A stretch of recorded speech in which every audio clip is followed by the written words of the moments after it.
అభ్యర్థిగా పోటీ చేస్తున్నాను. మనది పెన్ను గుర్తు. మీ అందరి అమూల్యమైన ఓటు పెన్ను గుర్తుకే వేసి గెలిపించగలరు. నేను ఒక ఆడపిల్లని అయినప్పటికీ ఒక అడుగు ముందుకు వేసి సర్పంచ్ అభ్యర్థిగా పోటీ చేస్తున్నాను. అందుకే మీ అమూల్యమైన ఓటు పెన్ను గుర్తుకే వేయండి.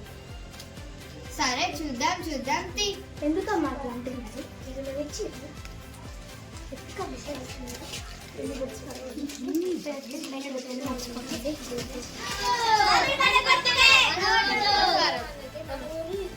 నిలబడుతున్నాను. దయచేసి నాకే మామిడిపండు గుర్తుకు ఓటేయండి.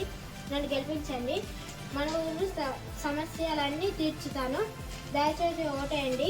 ఒక్కసారి అవకాశం ఏంటి నాకు. దయచేసి ఓటేయండి. వేయండి.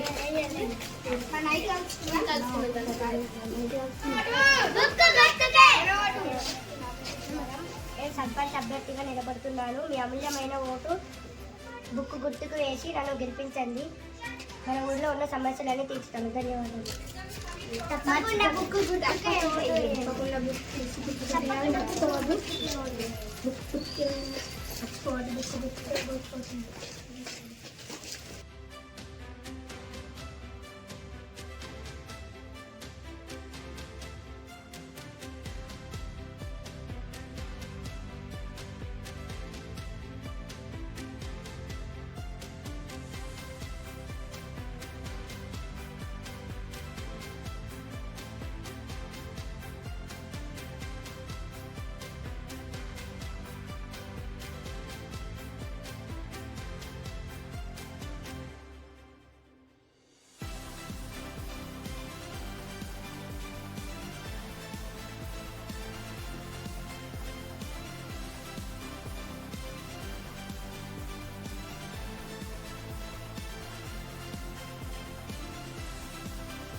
మీ అమూల్యమైన ఓటు వేసి నన్ను గెలిపించినందుకు కృతజ్ఞతలు. ఎల్లవేళ మీతో తోడుగా ఉంటాను.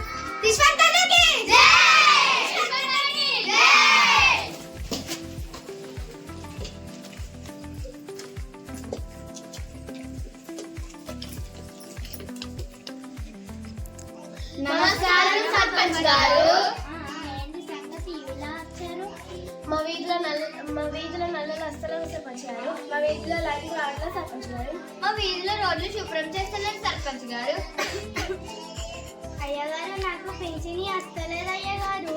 ఇప్పుడు ఏం చేయమంటారు? సర్పంచ్ గారు, మీరు ఊరి బాగోగులంతా చూసుకుంటారని హామీ ఇచ్చారు కదా సర్పంచ్ గారు. ఉత్తానే వేసిరా, ఓటుకి నోట్ తీసుకోరాదా? ఇప్పుడు నోట్ ఇస్తానే పని. వెళ్ళండి ఇంకా. మన కర్మ పదండి, మన జీవితాన్ని మనమే నాశనం చేసుకున్నాము. నేను చెప్పేది విన్నారా? మంచి వారిని నిజాయితీ పనులు ఎన్నుకోవాలని చెప్పాను. కానీ మీరు విందుకు చిందుకు మందుకు నోటుకు ఆశపడి ఆయనకు ఓటేశారు. ఇక ముందున్న 5 సంవత్సరాలు మన పరిస్థితి ఇంతే. ఇంకా అనుభవించాల్సిందే. ఇక పదండి వెళ్దాం. Voting is a crucial aspect of any democratic society. It gives the people a chance to choose their leader and shape the direction of their country. Voting is important and everyone should participate in this civic duty. Through voting, citizens express their opinions on government policies and contribute to the district their country takes. Do not vote for money. Choose those who will change the future. Choose a powerful and honest person. Vote for a better future. Be a voter, not a spectator. Instead of use the bullet, use the ballot. Your vote, your voice, your choice. Vote అనేది రాజ్యాంగం మనకిచ్చిన హక్కు. ఓటుని నోటుకు అమ్ముకోవద్దు. Vote వేసే ముందు ఒకసారి ఆలోచించి వేయండి. మన భవిష్యత్తు మన చేతిలోనే ఉంది.